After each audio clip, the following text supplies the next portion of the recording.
One, two, three. This is Dr. Alex Avila with Love University, and we're back.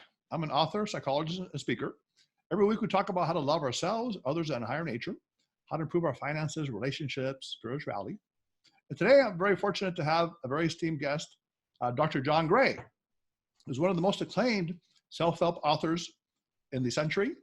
His book, the classic bestseller, Men Are From Mars, Women Are From Venus, has been rated as one of the top 10 influential books in the last quarter century. He has written over 20 books in 45 languages, and he deals with helping people with love, relationships, and health. Welcome, John, to the show. Well, thank you so much. This show's right up my line. I know, perfectly. Now, I don't know if you remember, back in 1999, you actually wrote a cover board for my book, Love Types, which actually deals with compatibility in Myers-Briggs and Jungian types. Yes, very good, very good. And then it talks about, the introvert, extrovert, thinker, feeler. And back in those days, it was said that about 1/3 of males are feelers and 1/3 of females are thinkers. And then 2/3 of males are the logical type and 2/3 of females are the emotional type. You've written a new book called Beyond Mars and Venus, which actually is a very lovely book. I think I have it here somewhere. Here it is. This one here. And you actually talk about kind of almost a gender revolution, kind of a reversal where males are more feminine energy and women are more masculine energy. So I want to ask you, why is that? And is that a good thing for society? Okay, so first of all, when you talk about all the love types and the personality types, what I tried to do back then, but it was too complicated, Yes. was to look at, even when you found those 30% of men who are more emotional, how they process those emotions will be different from women. So there is, so we have what's called personality or love types, which are differences, and that's not the gender, although gender sort of, they intermix. Yes. So when it comes to biology, that's where my message is more rooted is in terms of biology. If you're emotional, your body's making estrogen. Yes. If you're logical, your body's making testosterone. Mm-hmm. If you feel I need you, I depend on you, your body's making estrogen. Yes. If you feel I'm solving your problem, your body's making testosterone. If you feel dependent on something at that moment, your body will be making estrogen. Yes. And if you feel independent, I can do it myself. Look what I can do. Look what I've done. Your body's making testosterone. Yes. So now, biologically speaking, men require to feel well-being 10 to 50 times more testosterone than a woman, depending upon their body type. Now, even 10 times is a huge difference. Yes. But if I was to be a body type genes that made more muscle mass, it could be 20 or 30 times more. Yes. If it's a type which is, Arnold Schwarzenegger or something like that, your body needs to make 40 to 50 times more testosterone. Otherwise, you're depressed. Otherwise, you have a heart attack. Yes. So you have to use those muscles. And what we find is that things that create testosterone in both men and women are whenever you're feeling successful, when you're feeling detached, when you're feeling logical, when you feel independent, all these types of activities, but most important is success and needed. I feel needed and I'm successful. Right. Testosterone goes up. So men have a greater need for that than women. Women, on the other hand, they need 10 times more estrogen to have well-being, and they need 20 times more estrogen in order to experience falling in love. So to fall in love is not a unique thing. You have to be in the presence of a man who, for whatever reasons, there's lots of reasons, makes you feel so safe that you can depend on him for something very, very important for you. Okay, that's the dynamic of pumping estrogen up. Yes. We all depend on each other for certain things, But when you find someone special that you can really feel safe with, open yourself up and feel I can depend on him to be there for me when I need him. That's going to raise your estrogen twice as much. So then it's 20 times more than a man. I see. So now John, I work with Dr. Pat Allen. You may have heard of her. She does the kind of stuff. The masculine energy in the female and the feminine energy in the male. But the issue she says a lot of dominant women or strong-minded women today have this masculine energy in the workplace, and then when they get home, they bring it in and they have problems in relationships. So she says something like, put your balls on the wall, as she says, and be more feminine. But then that's a whole different concept. And maybe a dominant woman would have an issue with the feminine energy man. in not respecting him. But then if she has a dominant energy man, she might fight and butt heads. So what's the solution for that? A woman that has more masculine. Again, what I see is that when women are on their male side, if they're going to be happy in life, yes, they need to balance it with their female side, which is just what Pat said, is you need to take your balls off at the door and find your female side, not just for your husband, but for yourself. Otherwise, you're going to be thinking about work all the time. You're going to be thinking about problems that have to be solved all the time. You're going to be feeling a pressure, which is your estrogen levels. And you can measure in these women, their estrogen levels are low compared to what they should be for that woman. Yes. And therefore, she doesn't feel love. She doesn't feel appreciation. She doesn't feel I can depend on my man. She looks down at him, which is when you said the thing about how can she respect him. Yes. But the key to respecting a man is not even so important. It's appreciating a man.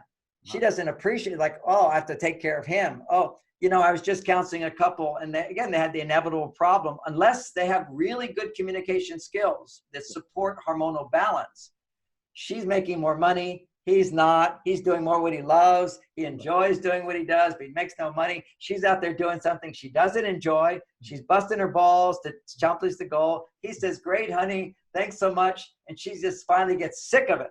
Now, turn that picture around. I go out in this world. I bust my balls. I do all kinds of stuff. But I come home. My wife is happy. She says, oh, I'm so lucky I have you. I went shopping today with kids. We did this. I feel like Superman. So that woman who made all that money, she doesn't feel like Superman. She feels used. So there's a way around this, which is what you asked. But we first have to understand the problem. Yes. The problem is not the roles we pick. It's the problem of how we have hormonal imbalance in our bodies.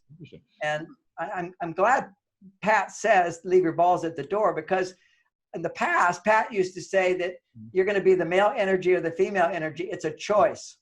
But it's not a choice. It's a biological reality, but you have a choice in order to find your balance. So you can choose if you're a woman who requires more estrogen to be happy, to be in love, to be fulfilled, and to have orgasms. You have to have female energy for that. And you're doing male stuff during the day. You have to find a way back to producing estrogen. And men, if you're staying at home and you're taking care of the kids, you have to be able to find your way back to producing your masculine energy. Otherwise, the passion will go away in the relationship, the connection will go away, and the dissatisfaction will dramatically go up. Yeah, because I think I like the idea that you're balancing these hormonal chemicals. And you talk about males, they need to go in their cave to replenish their testosterone. You talk about either watching or playing sports, or driving if you're not in a rush, joking with other guys. But I'm thinking like that there could be like an introvert or even a so-called sensitive male that may want to pray or meditate. And that could be possibly that same thing, right? Going into absolutely. I meditated 4 hours today. And then you see my passion coming out. It gives me so much testosterone. It's unreal. Also, you said that the woman needs to let the man do it without guilt, because I noticed that some women get angry when the guy goes away. They don't realize that he needs that for his testosterone. Well, that's why I think one of the maybe 6 reasons men are from Mars, women are from Venus became this international phenomena is because I'll just do 2 of the points. One of the points, men need to go to their cave. Yes. When a man pulled away, women always took it personally. It's like, oh, he doesn't love me. Because when a woman goes to her cave, usually it's because she's dissatisfied with her partner or she's angry with him. And so she withdraws. But a man requires it to find his balance again. Now, some men require more, some men require less. Now, the men who require less, they run into a problem because they already have more sensitive qualities. They're going to be more emotional men, and sometimes. And so therefore, they're going to want to talk more. And when you talk, it increases estrogen. So he has to make sure he bumps his testosterone up. Then he can talk more about his feelings. Are you a sensitive guy or a logical guy? How would you classify yourself? I'm both. I'm born. If you know anything about astrology, my sun and moon are conjunct, which means the masculine and feminine are balanced in me. You're Gemini, or what is your? No, I'm Capricorn, high achiever. Oh, okay. High achiever. What's that?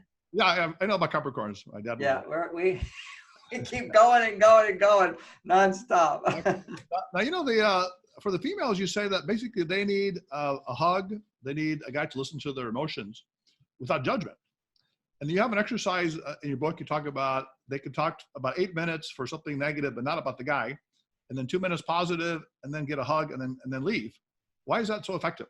Oh, so what we talked about in the beginning. Thanks for taking some of the key points in that book. Sure. The practical tip when women are on their male side, and really our culture has pushed women onto their male side. Okay, their status is all about I'm independent, I've got my own job, and there's nothing wrong with that. It's just the culture is not supporting them and going to their female side. And the female side, and I won't say for all women, but for many, when to help a woman come back to her female side, the first thing is hugs. Yes. Hugs is affection, compliments, touching in a non-sexual way. Those behaviors stimulate oxytocin. Now, most people heard about oxytocin. It lowers stress in women. They think it lowers stress in men, but it doesn't. It actually lowers testosterone. If your testosterone is too high, it will lower it to a nice level. Otherwise, oxytocin is primarily a function. It increases estrogen in your body. So if you hug her in a non-sexual way for a second, nothing happens. It takes 3 to 6, even about 6 seconds before you get a response. If she's had a particularly stressful day, it might just have a little response. But if it's regular, something she's anticipating, then it has a bigger response. What's interesting is they found that low estrogen women, oxytocin has a little effect on them. They have to have a certain amount of estrogen already, and then oxytocin primes the pump. But if she's continuing to get those hugs, her body will look forward to it. So the hug is the first thing. The next thing is, and it just has to be 6 seconds, affection, maybe a compliment occasionally, like, I love you, you're beautiful. These things all stimulate oxytocin. Then the next thing is talking. I call this Venus talk. Now there's an art to it, which takes more time to explain, but you gave the summary, which is basically share any frustrations, disappointments, concerns, and worries that you have from the day for about 8 minutes. 2 minutes on frustration, 2 minutes on disappointments, 2 minutes on concerns and worries, and 2 minutes on things you're embarrassed about, regrets. Now, that's optimal. You don't have to follow that structure, but I have a technique where you do it, then it becomes very natural, and you make sure those different emotions are expressed. All about things that have nothing to do with him. If you complain to your husband, it's going to lower his testosterone. He's going to lose interest in you. It's death. It's death to the relationship to complain about your husband. But women are addicted to it. It becomes a loop. You see, the brain has a bias for focusing on negativity, and you get a reward for it. If you focus on negativity, your brain produces more dopamine, just like cocaine. This is a bias. And so talking about what you're upset about becomes an addiction, particularly if it's motivated by wanting to change your partner. So when women have low estrogen, they always want to they're always dissatisfied with their partner. They want to change him. They want to improve him. They want to correct him. So what happens is you express these emotions about something else that he has nothing to do with. And you say, you don't have to do anything. You don't have to say anything. I just want to vent these feelings and I'll feel better. Now you have to give him evidence that you'll feel better after you go through it for about 8 minutes. Then you have to say, oh, I'm so grateful. My life is wonderful. I've got this. I've got this. I've got this. I've got you. And you're an amazing listener. And you go in for a hug. You get that hug again to let him know he did a great job. And then you go away. You go away because he's going to want to try to solve all those problems. And that's not what you need. You need to be able to vent without any intention to try to change him. And if you vent your feelings about him, it's always you want him to change. So if you want him to change, go vent your feelings to somebody else, but not to him. And if you take complaining out of your relationship, women, you'll see a whole new man. It's pretty powerful, except it takes a certain amount of discipline for her to pull back from criticizing him. It really does. There's a thing. And for him to listen to her without, getting involved in trying to. It's very, very hard. But for women, the hard thing for them is it's an addiction. Okay, negativity is an addiction. It produces more dopamine. This is all proven. Complaining becomes addictive. The more emotionally bonded you are to someone, the more dopamine gets produced. The more addicted you get to it. And your brain gets into a loop where now you're always looking for things to complain about. Kind of like I have a little addiction. Sometimes I rub my nose. So unconsciously be doing my nose thing. It's because there's a little bit of dopamine gets produced. People, they look at their phone. They're always looking at their phone because it produces dopamine. Right. Well, complaining is a bigger dopamine. So the brain now is looking for things to be upset about. So, oh, you didn't do this, you didn't do, and it will flip. It will go around and around. You got to give her some chocolate instead. Don't complain against me. I'll give you chocolates or something. Well, what she has to do is, this is for her. You can't change her. She has to recognize this is her problem. She can change it. But it takes about 6 months to give up our addiction to complaining. It's amazing. Wow. If you just notice it, and the first step in it is never complain to the person you're upset with. Then what you're doing is sharing. Sharing doesn't overstimulate the brain. Right. Complaining overstimulates the brain. Complaining, let's say we're in a restaurant. I'm going to explain the distinction between sharing and complaining. If we're in a restaurant and we're having soup and I say, hey, is your soup cold? Mine's kind of cold. And you go, yeah, it's kind of a cold. What are we doing? We're sharing a discontent. Just a little bit. Now we say, waiter, my soup is too cold. That's complaining. I want him to do something about it. He should solve the problem. He should, and women will say, I want him to solve the problem. Then they say, I don't want him to solve the problem. Then they say, I just want him to feel empathy. Then they say, well, he doesn't feel empathy enough. They're wanting to get you to change your behavior. Any intention to change somebody's behavior by sharing emotion makes us addicted to emotions. Very interesting. Yeah, to give up that negative addiction. I talk about that in my book, Invincible You, is one of the keys, but you have to fill it with something positive. Yes. Gratitude, they say, reduces depression by 30%. If you keep a gratitude journal, write 3 things you're grateful for every day. And there also another one said that if you write just 3 things you're grateful for every day, you'll work out more physically. Oh, wow. Now, John, one thing I found interesting, you talked about the old role mates versus soulmates. Role mates is traditional, man is the provider, woman the caregiver, and then soulmates, you said, is more intimacy and also authenticity. But I'm also looking at personality type. There are some people that we call the security seekers, the sensing judgers, that actually like having traditional styles. In some parts of the U.S., like Midwest and South, they still have some of that traditional relationships. Now, is it possible to have a role mate relationship in today's society that's successful or not? Absolutely, absolutely. So the distinction there is a role mate relationship. It's primarily dependent upon the roles, where a woman depends on a man and a man depends on her to be happy because he's doing his role. Yes. Okay. And a soulmate is where you're providing a new kind of emotional support,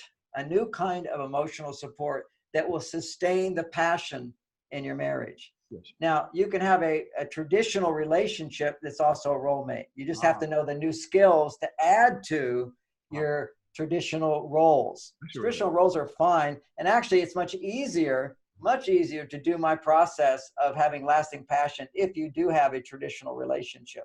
But in spite of not having a traditional relationship, see, traditional relationships were invented because it made it easier for people to be happy. But today, to be happy, people want to be happier. That's part of freedom. We want greater freedom. We want orgasms. We want sex. We want affection. We want to feel like we felt when we fell in love. So that's a higher standard, a higher bar. Yeah. And so if you're in a traditional relationship, you learn these new skills. It will take you to that higher bar. If you're in a non-traditional relationship, you have a series of new obstacles to achieve that higher level. But you can still overcome them and get to the higher level. Right. You have some intuitive and counterintuitive points in your book I like. The intuitive is happy wife, happy life. Because when she's happy, he has more testosterone, he's more attracted to her. But then you said something different. I thought it was interesting. You said that when the man tells a woman who's stressed that he's happy, she gets pissed off at that. Why? Yes. Well, sometimes when you give the first step, you can't always get it. So I'm glad you asked the question. I found this out in my own marriage, so I'll just tell the story. Stories reveal it all. But when I became very successful, I started staying at Four Seasons. I'd fly first class. I'd meet celebrities. Sure. And I'd go away for 3 or 4 days. And Bonnie stayed at home with the children. Sometimes the children are sick. The plumbing doesn't work. There's a leak in the roof. So she's filled with all these problems, and I'm not there to help her with them. And I come home and I say, oh, I had the most amazing time. I saw so-and-so. I met so-and-so. And because she was going through all these problems, I watched her like a black cloud come into the room. Because, she's like, oh, you have all the fun. Do you know what I do? And then she shares all these feelings and everything. Okay. If she's happy, my happiness makes her happy. Okay, without a doubt. But if she's unhappy, she doesn't need to have you focus on how happy you are. That doesn't make her happier. The reason we feel so happy when women are happy is because we take credit for it. See, we feel we're providing for her. So if she's happy, I mean, she's my project, okay? This is like, if my wife is happy, I'm doing a good job. If I'm doing a good job, my testosterone goes up. If I'm happy for my wife and she goes, oh, I made him happy, that raises her testosterone, which is good if she has high estrogen. But if she has no estrogen, that high testosterone pushes estrogen down. And so she becomes more unhappy. So I bring it back to biology. Room service was terrible. I hated the food. I had a lousy time. Is that the idea? No, what I do is she says, how's your trip? I said, yeah, oh, it was really hard. You know, I had to wait for the plane, the room service, they didn't bring my food. I expected this. Oh, there wasn't the turnout. I always focus a little on the negative first. There you go. That's a good one. You bring it down a little bit, right? That's right. Exactly. Now, counterintuitive, what I like is something like you said listening is actually a masculine trait, because we think of listening as a passive. You said you penetrate someone when you listen. Yes. And the other thing you said was that testosterone is actually a good hormone. We think of it as being aggressive and violent for men. You said it's a way to serve women and protect them. So tell me about this. Now I'm coming back to biology here. Okay, that's if you don't have the science, people go, what are you talking about? Yes. All violence and aggression in men occurs when his estrogen levels are going up. Yes. His testosterone's going down. That's a biological reality, because what's happening when men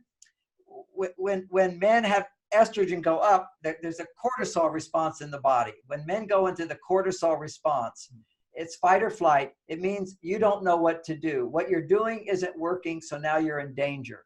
Right. See, if I'm cool, calm, and collected, I'm not in danger. I could be in danger, like driving my car really fast is extremely dangerous. A deer could run out, a car could run a red light. Riding a car is very dangerous, but we don't feel threatened because we feel we know what we're doing.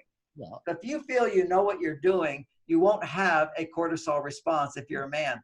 As soon as you lose confidence that I don't know what to do about this now, and if you're somewhat in a situation of danger, which is your wife's not loving you and you don't know what to do, then you have a cortisol response. And cortisol causes testosterone to go into estrogen. It raises testosterone, which then turns into estrogen and causes you to lose control. See, this part of the brain turns off when you have a cortisol response. This part of the brain in a man turns off when his estrogen goes too high. This part of the brain turns off when a woman has testosterone going too high. So she loses her ability to love. We lose all of our higher functions where we're in a cortisol response, and a cortisol response also causes our hormones to go out of balance.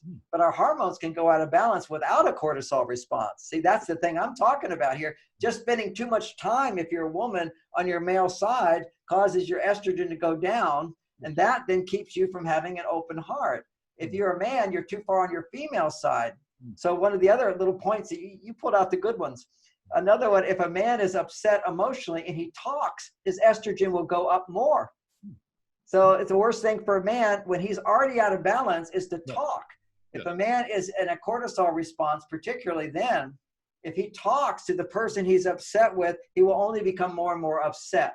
At that point, the only thing that would lower his upset is if a woman was to completely yield and say, you're right, I'm bad, I deserve to be punished, you are my king, you are my authority. And that's because that's what women did in the past, because men would have these cortisol responses. The only thing that calms them down is you are my ruler. And that would pump up his testosterone. So insecure men are not trained men, but man, these insecure men, they are bullies. You know, they're just aggressive. They don't care about anybody. They don't think about anybody. They pump themselves up because they're so insecure inside. And it's a biological condition that causes people to become yielding and dependent, and then they get what they want. Now they go further out of balance. Interesting. The other thing I liked about your book and what you're saying is that you distinguish between love and attraction. You say a woman can love a male in his feminine side, but she may not be attracted to him. And a man can love a woman in her, strong masculine side, but not be attracted to her. So it's interesting that you're kind of distinguishing a little bit of that difference there. Yeah, love is you can love someone. How many couples, I mean, we now have this thing, which is very sweet, conscious uncoupling, which is I love my partner, which is not working anymore. Okay, so you can love someone and not feel attraction to them. But what happens is, again, coming back to experience, there's different levels of love. Okay, now some people have written books saying love is not a feeling. these are men who never felt love. Okay. So, people write from their own experience and so maybe some research as well. But love is a feeling. And what it does when you have that feeling, it evokes certain behaviors for sure. Okay. You're more compassionate, you're more empathetic. Therefore, you want to give more and you're more generous in doing and so forth. So there's many qualities to love. There's different aspects of love. There's respect is a form of love. Understanding is a form of love. Compassion is a form of love. Appreciation is a form of love. Happiness is a form of love. So this is a big word, love. Then we have the word attraction. Now, attraction only occurs, I can't say only because it can temporarily occur in the newness of a relationship. And the newness of a relationship, the brain's producing dopamine, that will raise the testosterone in a man, even if he has low testosterone. So if a man tends to be overly emotional. Remember, you said some men are more emotional. That doesn't mean he's more on his female side. It just means he has more emotions. But if he leans too far in that direction, then he will become too feminine. Okay, so too feminine. So it's always a balance. There's nothing wrong with emotion, nothing wrong for women who are not emotional. It's finding your right balance for you. So if he's too far on his female side, he will be attracted to a woman who's too far on her male side. A woman who's on her male side will be attracted to a man too far on his female side, because by connecting together, then there's a balance that occurs for a short period of time. But then there's a repulsion that will occur as well, because she doesn't want to go. The reason she's on her male side is she doesn't want to go to her female side. And the reason he's on his female side too far, he don't want to go to his male side. So when that balance starts to occur, they back up by finding criticism. The brain just goes right into judgment and criticism, not good enough and all that stuff. Now, John, I want you to help us solve a conundrum in sex lives of the men and women. Apparently after sex, you say there's a lot of oxytocin released in the males, and they need to go away to replenish their testosterone. And the women, they like that oxytocin. So if you remember the scene from when Harry met Sally, Harry was a bachelor, right? And he said to Sally, after sex, how long do you want to be held? Is 30 seconds okay? No, you want to be held all night. So what do you do now? She wants to be held. He wants to go, do something and, have a cigarette or something. So how do you deal with that? Well, first of all, again, it's an understanding that men and women are biologically different, so different. I mean, who puts it in and who receives it? Who has to open up? Who has to go up? There's so many differences. To say we're not different. And part of the whole thing of men getting erections is it's a pointer. It goes in, which, by the way, we went over it very quickly. Listening is a pointer. Yes. See, if I listen to my wife, I'm going into her. I'm looking at her. That's a very masculine thing, as long as I don't take it personally. If I get upset with what she's saying, now it's about you should see what you did to me. That's a female energy. So listening is penetrating. It's a selflessness. It's a sacrifice. You give up yourself for women. That's what men have done for centuries, and yet we're seen as selfish. Yes, we all have selfishness. We all have our own needs, but men historically have done the dirty jobs, the dangerous jobs, the difficult jobs, and the deadly jobs. We're the ones that go out to war and all that stuff. Yes. So we are amazing and sometimes not so amazing, just as women are amazing and not so amazing sometimes. So there's no good or bad of men or women. Right. But back to the withdrawal that happens. When men have sex, what will happen biologically is when he has first of all, oxytocin is not what makes women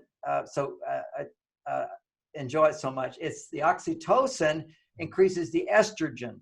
It's the estrogen that gives her the pleasure and the love. And what women want is to feel that love. Okay, so that's the love. And when a man ejaculates, what occurs is the reason he ejaculates is as he's making love, the male-female energies are coming balanced within himself. Yes. Then at a certain point, the estrogen goes too high. Then he ejaculates. It's like a moment, oh, I want this to go on forever. I love you, I love you, I love you. And then it's done. It's like a little death, they say, for the male once he has the climax. Yeah, for the female, it's a little death, and for men as well. So the man, after his testosterone levels, the estrogen goes so high, he has to disconnect to rebuild his testosterone. So there's a natural, the body, he doesn't think any of this. This is what the body does. The body has to pull away in order to be distant. Distance increases testosterone. So he pulls away to rebuild his testosterone. And then, so the next day, if you measure his testosterone, it's half. Ah. And then here's some amazing thing that's not in that book. It's in another book on enlightened sexuality. Right. And it's that I haven't written yet, but because I need research to back up my ideas. Otherwise they sound so crazy, but they work. And this is the new research. They show that when a man ejaculates on Saturday night, his testosterone goes down half. It slowly over 6 days starts to come back up a little. And that would be, if he went and got his testosterone tested, that would be his normal testosterone level. If he goes 6 days without ejaculating, yes, on the 7th day, it will double. He becomes the alpha male. His body produces pheromones that will awaken a woman's estrogen levels. There's nothing more powerful than a man with high testosterone producing the smell that goes into a woman, pheromones. Wow. And the women, her estrogen will go up. Now, women, when estrogen doubles, also produces pheromones, and that makes men's testosterone go up. So this part of the brain, we have no control over. This is the monkey part of the brain. We're like monkeys when it comes to these hormones and smells, pheromones. So we even have an extra little nose in here that only has one job, to detect estrogen levels in women, and our erection comes up. So it's amazing. But what I'm saying here is one of the reasons, there are many reasons couples want to have lasting passion and romance. Yes. If a man ejaculates more than one time every 7 days, his testosterone will stay low. Interesting. It will not double. So now men are doing this porn thing, and their testosterone levels are just going lower and lower and lower, and losing interest in their wives. And if they are having sex with their wives, they're thinking about the woman they saw on TV as opposed to their wife. I remember back in the day, you were, I believe, celibate spiritually, and you were training with some spiritual teachers. Yeah, I'm a 9 years celibate, pure celibate, never masturbated for 9 years in my 20s. You must have had a lot of high testosterone energy at that time. Massive. Oh, massive. I could sit in meditation for 18 hours. Wow. I could go for weeks without eating. Such willpower. You know, I did yoga, all these things as strength. I can't do the physical yoga, but I can do the mental yoga now. Okay.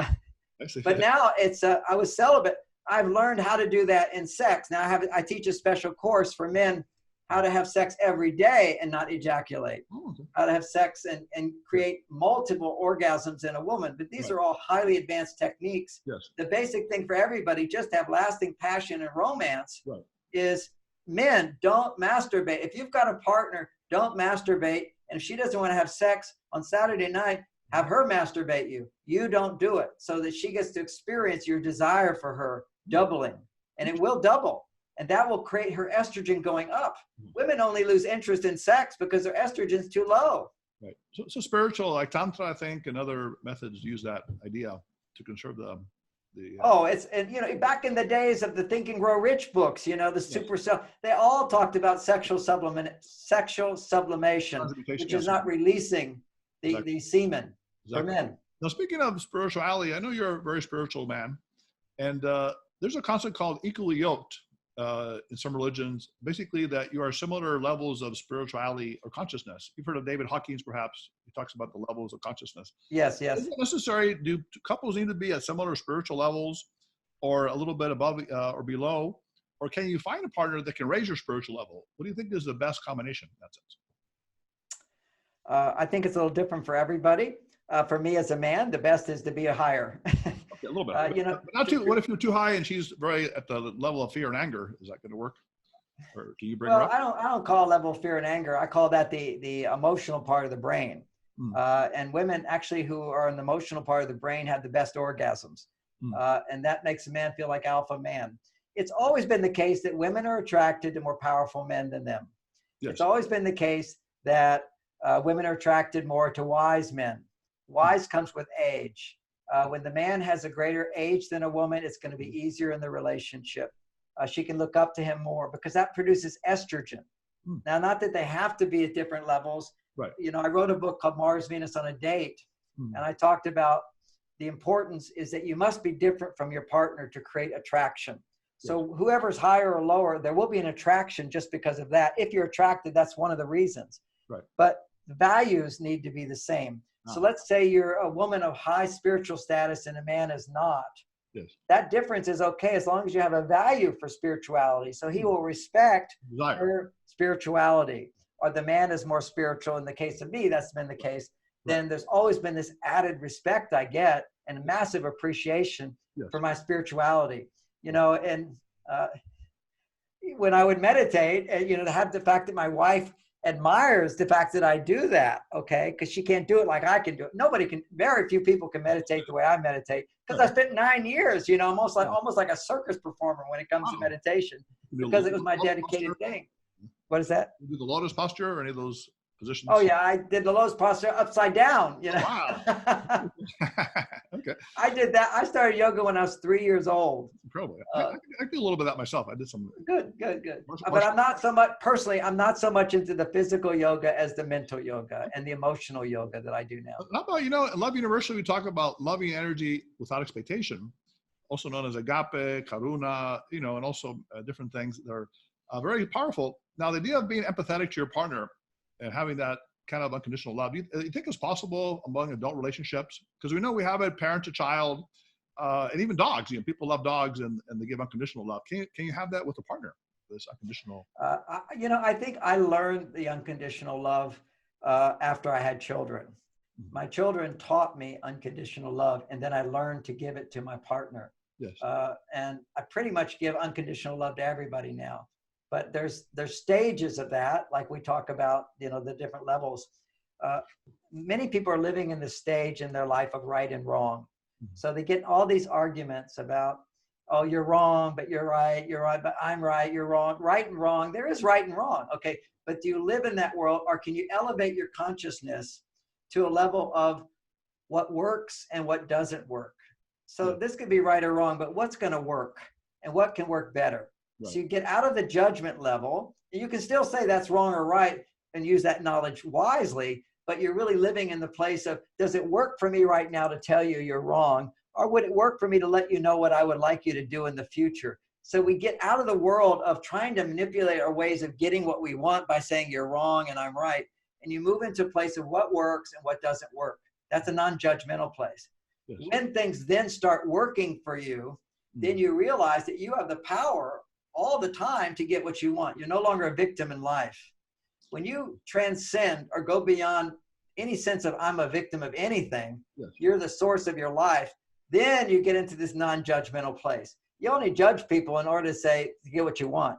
So when you're getting what you want, and if what you want, for me, not like everything I want I get, and I really want that, I don't get it, well, I'm patient. And sometimes I want this and it's definitely not going to happen. There's forgiveness because there's no judgment. People do what they do, and it's not like I'm going to go do it again with that person either. You know, they rip me off. I go, okay, that's a place I don't need to go. I'll examine my thinking and process of how I got myself into that mess and what I can learn from that. And, you know, we all have issues. You're not on this planet if you don't have issues. And so life presents you with problems, so you grow. Exactly. Now, John, one of the hardest things for people to deal with is love after death. Recently, we lost a great sports figure, Kobe Bryant here. I know you lost your wife. I lost my dad a few years ago. I had Ariel Ford on the show, and Ariel was talking about the widow, Richard Carson, the famous psychologist that wrote Don't Sweat the Small Stuff. And she says that she always saw him in the clouds. You know, there was a very beautiful connection out there. What is your belief on that? Is there love after death? I mean, is there another plane, do you believe, or something like that? Oh, I think for about 6 months, my wife kept talking to me. Wow. And she still talks to my daughter, Lauren. Yes. And Lauren comes up with all these very pithy phrases that would come right out of her mother. You know, I'm the one who writes the books, but my wife was extremely wise, and she would say certain things out of the blue that blew my mind. Wow. Was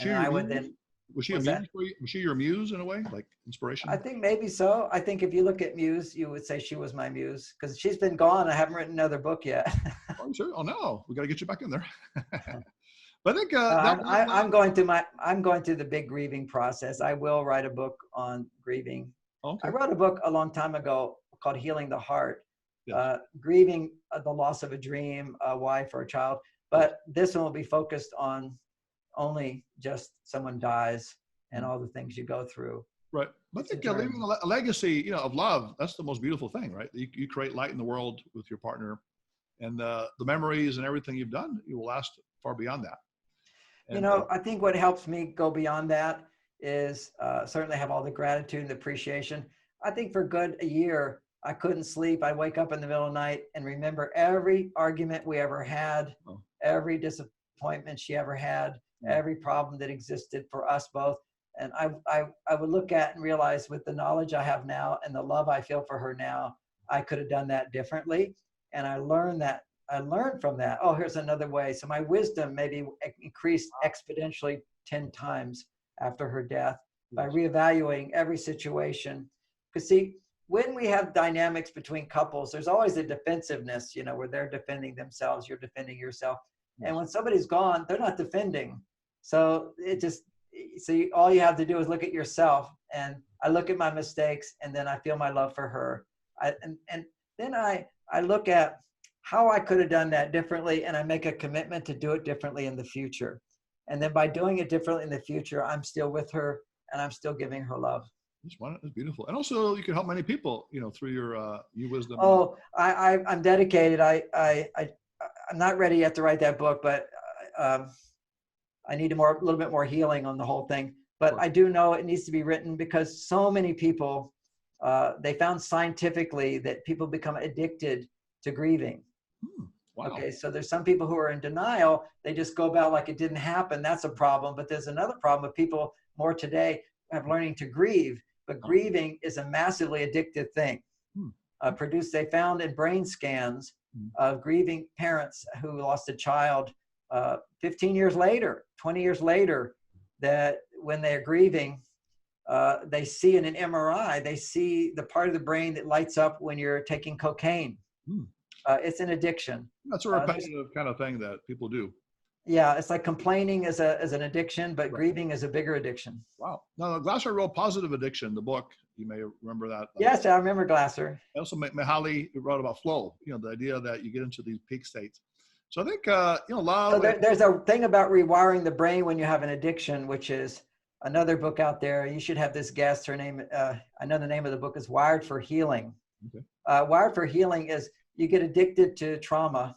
Your brain goes over it and over and over it. And now you try to avoid trauma. And that makes the addiction even stronger to think about it and have it affect you. And it creates all kinds of diseases. And my daughter was gluten intolerant. And she did this 6-month program. And she's not gluten intolerant anymore. Her body, she no longer takes anything for her health. And she used to take thyroid medication. She doesn't need to take that anymore. I mean, this kid is a whole new person once she learned to rewire her brain from some traumas that she had in the past, because the brain is plastic. Yes. And so, I mean, it will move. It's plasticity, brain plasticity, and allows you to grow neural connectors. Right. So in my grieving process for my wife, every time I feel the pain, I don't resist it. I embrace it. And then I come back to feeling the love and feeling the appreciation. And then how I'm going to grow from that, that frees me from the addiction. Exactly. Well, John, it's been a tremendous pleasure. We can go on for a long time. You're a treasure to society, to humanity. You've done amazing work. I want to acknowledge you as well. Very few interviewers actually read my books.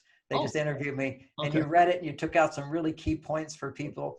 And I want to say to people, now you hit the bottom line of a point. Sometimes you need to read the whole chapter to really accept that. So if we push some buttons in people, they should read the book and get the bigger picture. Oh, definitely, yeah. Where can we find you, a website and all the stuff that you have? Thank you. I'm at marsvenus.com. Yes. If you did a Google search for me, you'd probably find it as well, marsvenus.com, or the name of my book, it would come up.